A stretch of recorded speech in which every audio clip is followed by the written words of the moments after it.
Pertama kali dibikin video di Iya, kanal. Sumbing via Garung kan jalur klasik tuh, jalur yang digunakan Jenderal Sudirman untuk gerilya. Rumah ini yang sekarang Kedai Kunang-Kunang itu memang base camp pertama Sumbing via Garung dari tahun 70 sampai 91. Orang yang datang ke sini itu tidak melulu orang yang datang, tapi orang yang pulang juga. Gitu. Terasa seperti kita main ke rumah sendiri di kaki gunung sendiri. Dulu tuh nggak ada orang ipo-ipoan, aku heran loh. Tidak semua orang berani dari gunung mas kalau dulu. Iya.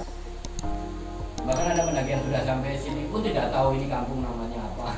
Katanya setiap manusia itu harus mengambil peran apa dalam peran dakwah. Harapannya biar dia tambah wawasan lagi, tambah pengalaman lagi, dan paling tidak ikut memberi kontribusi dalam tanda kutip memperbaiki generasi. Ya. Assalamualaikum warahmatullahi wabarakatuh. Dalam segmen kali ini gua akan coba bertanya mengenai salah satu base camp yang ada di Garung, tepatnya di kaki Gunung Sumbing, bersama narasumber gue, Mas Dul.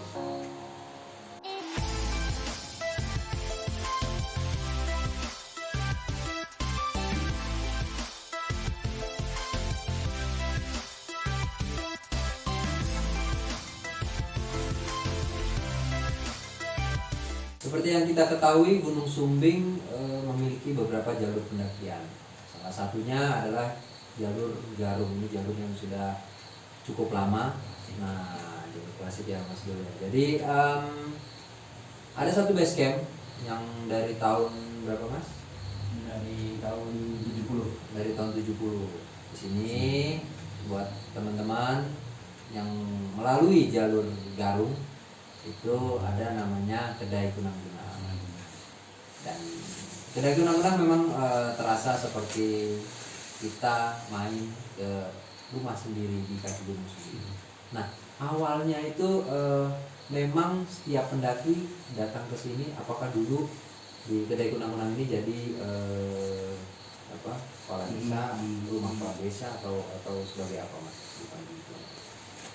Ya, jadi gini Mas Bir, yang kita tahu memang Sumbing via Garung kan jalur klasik tuh, karena memang jalur ini menurut sejarah atau cerita yang saya dengar langsung dari orang tua maupun dari orang-orang tua kampung itu dulu jalur yang digunakan Jenderal Sudirman untuk gerilya. Gitu. Oke. Nah, kebetulan rumah ini yang sekarang Kedai Kunang-Kunang itu memang base camp pertama Sumbing via Garung dari tahun 70 sampai 91. Tentunya dengan mekanisme registrasi yang tidak seperti sekarang, yang sekarang kan lebih ini ya, lebih aturan-aturannya ya lebih bagus lah, lebih tertata lagi. Kalau dulu hanya pendataan aja gitu. Nah, kenapa rumah ini dijadikan base camp? Karena kebetulan memang bapak saya gitu ya, si bos aku bilang almarhum gitu, kebetulan dia kepala desa waktu itu, makanya tempat inilah yang digunakan dari base camp sampai tahun 91. Kemudian rumah ini sempat tidak bukan tidak difungsikan. Base camp pindah ke atas berhubung bapak itu sudah di bos tidak menjabat lagi gitu di Pak Kadus, terus pindah lagi. Kalau nggak salah yang sekarang ini sudah ke-6, base camp ke-6 Sumbing yang base camp induknya. Kemudian dari tahun 2017 jadilah Kedai Kunang-Kunang. Konsep awalnya sebetulnya kedai kopi yang jual kopi-kopi Sumbing Sindoro. Untuk apa ya? Kayak awalnya karena ada tempatnya tuh Mas, kalau lihat Mas di depan kan karena ada tempatnya, kemudian kayak flashback lagi, kenangan-kenangan gitulah. Kayak mana kalau dijadikan base camp lagi sampai sekarang. Cuman tidak bahasa saya juga butuh referensi dari Mas Bio. Selain base camp apa ya? Karena saya rumah singgah. Nah, saya pernah pakai kata Nah. rumah singgah, cuma rumah singgah itu kan lebih identik sama rumah yang buat nampung anak jalanan oke. gitu. Ya rumah gitu. Jadi maksud saya orang yang datang ke sini itu tidak melulu orang yang datang, tapi orang yang pulang juga gitu. Kayak Mas Wil kan udah sering ini Mas Wil pulang tidak datang. Nggak cuman untuk naik gunung mampir ke sini kan? Iya, iya, pulang ke rumah lah intinya gitu Mas. Saya kalau dari dari 2017 sampai sekarang ini lah sudah Maret kemarin kita ulang tahun yang keempat, yang keempat. Begitu. Nah, yang terpenting yang perlu dicatat sejarah bahwa rumah ini pernah menjadi pelopor pendataan pendaki. Di tahun 70 itu si bos sudah menginisiasi kayaknya harus didata. Paling tidak kita tahu siapa sih orang yang datang ke kampung kita, ke gunung kita dalam tanda kutip. Gitu. Dan data itu juga jadi database kita doang, tidak kemana-mana. Nah, sama nggak zaman dulu itu sama sekarang ya, kalau ada terjadi apa-apa evakuasi ya si pihak basecamp yang koordinasi gitu. Sama dulu juga seperti itu. Betul, cuman kompleksitas kerjanya tidak seperti sekarang. Dulu tuh nggak ada orang ipo-ipoan, aku heran loh Mas. Nggak ada pendaki-pendaki ipo-ipoan, padahal kan kalau kita lihat equipment tool dan lain sebagainya kan lebih minim ya. Iya. Tapi kenapa jarang? Kalaupun terjadi apa-apa gitu, pihak desa, saya ingat banget anak tadi bos ngarahin hansip untuk kemudian ngevak bahasa sekarang ya. Nek dulu saya tahunya zaman kecil ada pendaki sakit lagi dijemput hansip. Oh iya. Sudah gendong dan begitu. Atau mereka mandiri karena tahun berapa ya, 84 kalau nggak salah saya kelas 4 SD. Ada ini salah satu pejabat yang kebetulan daki, kemudian di puncak dia trouble, langsung panggil heli dong, dijemput pakai mandiri gitu, tidak dulu kayak begitulah. Tadi tetap kita berperan untuk kemudian evakuasi dan lain sebagainya, walaupun tidak sekompleks sekarang, tidak sebagus sekarang. Memang dari yang aku lihat dari kedai kunang-kunang ini juga keklasikannya itu masih dijaga ya. Yeah. Klasik untuk rumahnya, dalamnya seperti ruang Soekarno kan. pertama kali nih bikin video di ruang Soekarno ya. Mas Willy ini ya. Nah, kalau kita bicara kembali ke pendaki yang dulu dan sekarang. Nah, dari fungsi kembali ke fungsi bisa lah kita sebut ini base camp aja lah. Oke ya, itu tempat mampir ya. Masih juga lalu saat ini yang Mas Dul lihat sendiri, ada nggak sih perbedaannya pendaki dulu sama pendaki sekarang? Nah, cuman dulu tuh aku karena memang dari kecil saya bergaulnya sama pendaki karena kebetulan di rumah sini gitu. Mereka kayak lebih siap aja gitu, prepare untuk kemudian. Tidak semua orang berani daki gunung Mas kalau dulu. Iya. Nah, kan lain sekarang dengan berbagai macam kemudahan informasi, kemudahan Trip juga banyak ya, orang mengorganis trip ya. Makin banyak itu membuat jadi betul-betul orang harus berpikir pragmatis. Saya daki gunung, ya udah sampai sini harus daki. Ya memang begitu daki gitu. Masalah kemudian pendakian ini memberikan impact apa sih terhadap saya, kekayaan pengalaman, experience apa sih gitu ya, sebatas itu gitu. Bahkan yang sering ini nyata real, dan bahkan ada pendaki yang sudah sampai sini pun tidak tahu ini kampung namanya apa. Iya, tahunya subing aja gitu ya. Tahunya subing. Ya? Iya, padahal itu kan basic paling tidak basic pengetahuan yang harus dia tahu. Karena ketika dia tahu, oh ini Garung, iya. gitu. Kayak mana sih masyarakat Garung?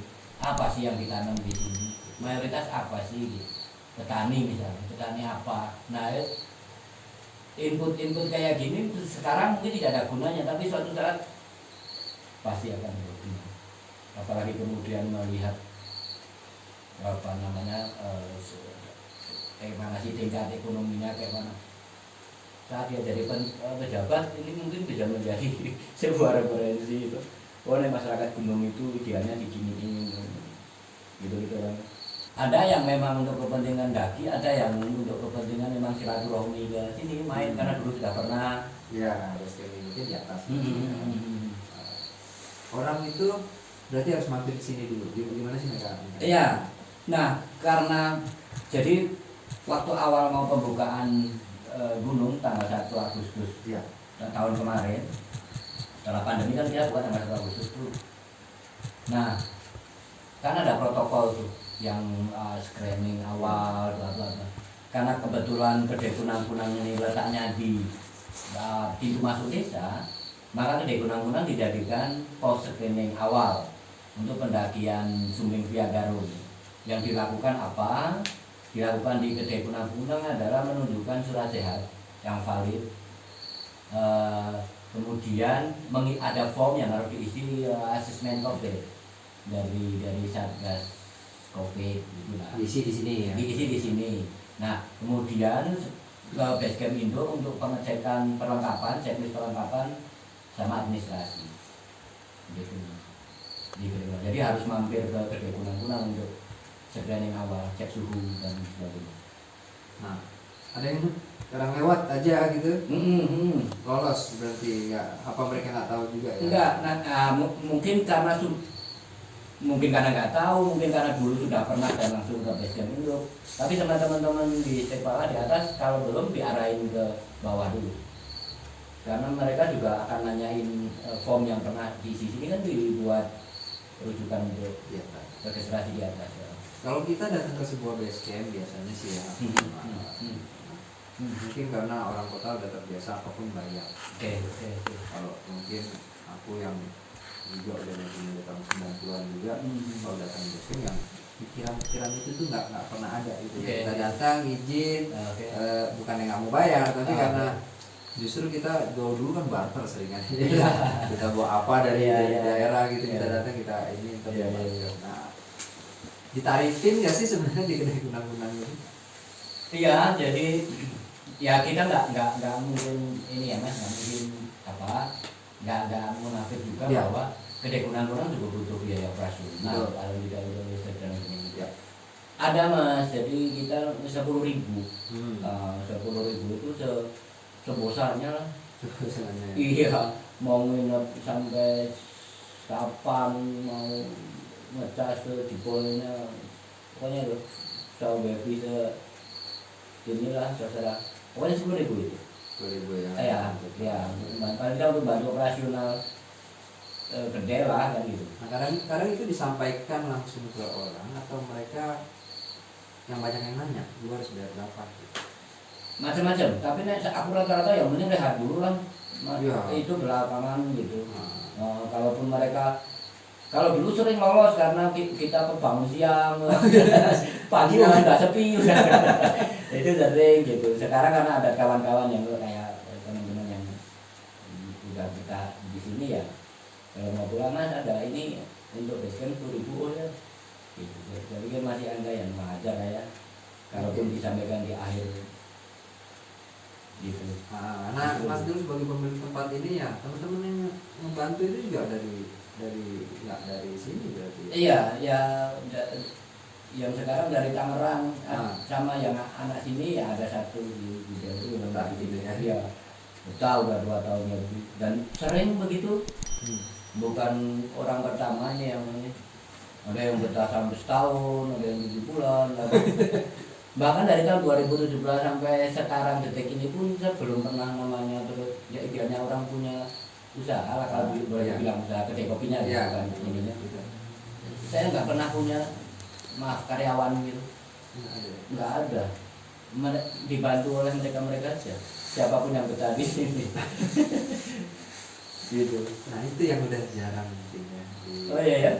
Jarang banget. Paling ya cuman orang-orang sekitar gitu yang mengelola sebuah base camp bareng-bareng kan gitu kan, kalau ada tiket dan lain-lain ya tugasnya ini gitu. Tapi kan memang suasananya kalau gue lihat itu memang berbeda.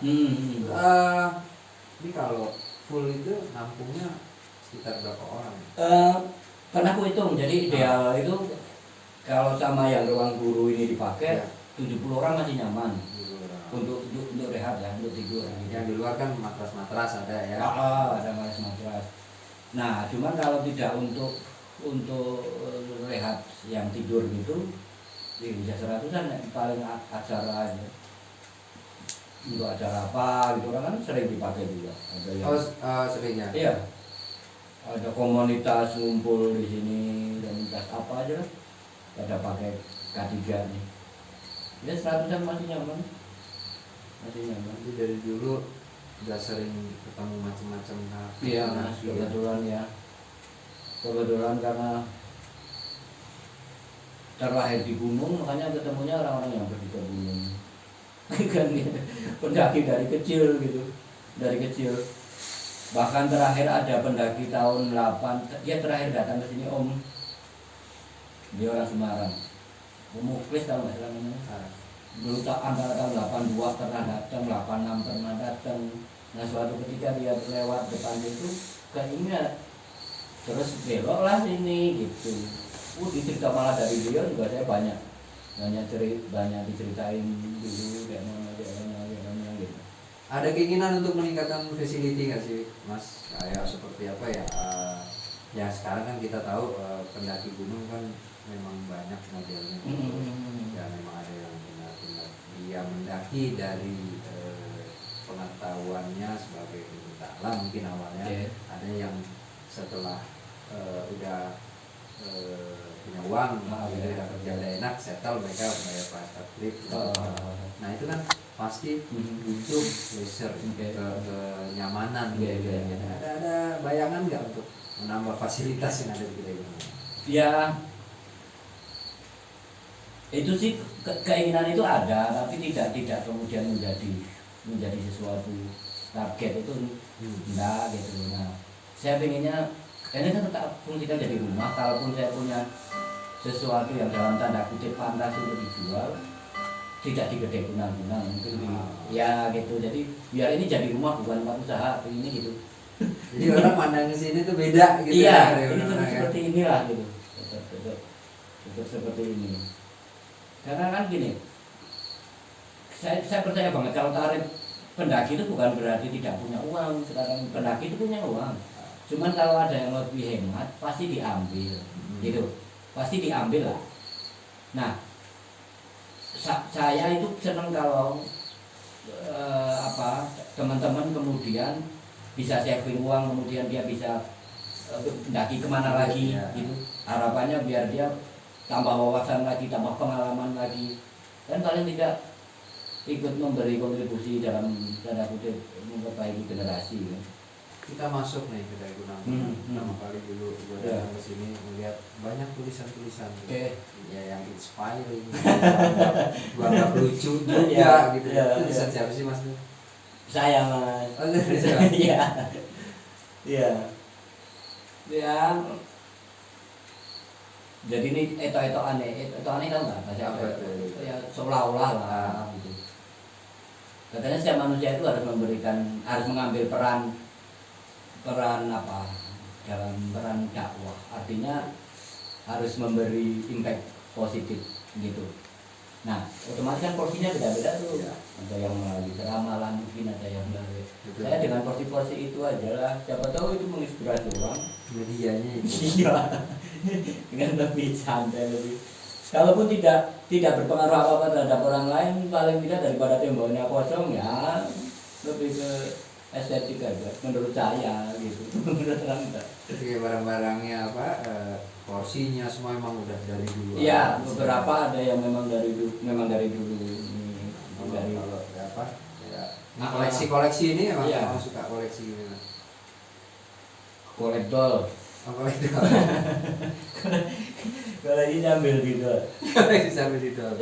Nanti bisa dijual ya. Suka sebut angka lah intinya kan. Investasi itu satu-satunya dagang yang makin nggak laku, makin tinggi nilainya barang-barang guna ya. Berarti lari. Gitu Mas. Oke Mas Dul, kalau untuk Kedai Kunang-Kunang Ya overall sih emang memang yang gua rasain setiap sini ya seperti pulang ke rumah gitu ya. Amin. Gua Ya. harapin juga ntar teman-teman setelah melihat konten ini juga penasaran Amin. gitu nih kedai kunang-kunang nggak cuma ke Sumbing ya, kalau yang mampir Oh iya betul. ke Ya. Garung bisa langsung mampir gitu. Iya, dan tidak melulu ke Gunung Sumbing gitu. Banyak kan yang saat Sindoro, bahkan Perahu, Kembang, kan Iya. semuanya terjangkau dari sini. Bisa lewat Iya. sini ya. Ya. Terima kasih Mas Dul. Siap. Pasti Mas. kita akan sering-sering sini lagi. Iya. Mudah-mudahan teman-teman juga nanti buat yang tidak hanya ke Gunung Sumbing, melewati jalur Parakan Wonosobo ya, tepatnya di Desa Garung, bisa mampir di kedai kunang-kunang. Nah, konten ini teman-teman bisa like dan komen. Coba yang pernah ke kedai kunang-kunang tolong di komen gitu, mungkin ada masukan juga untuk Mas Dul Sumbing kedai kunang-kunang gitu ya. Oke. Terus subscribe channel YouTube gue Willy Kurniawan. Jangan lupa aktifkan lonceng notifikasi untuk bisa langsung menyaksikan konten-konten berikutnya. Wassalamualaikum warahmatullahi wabarakatuh.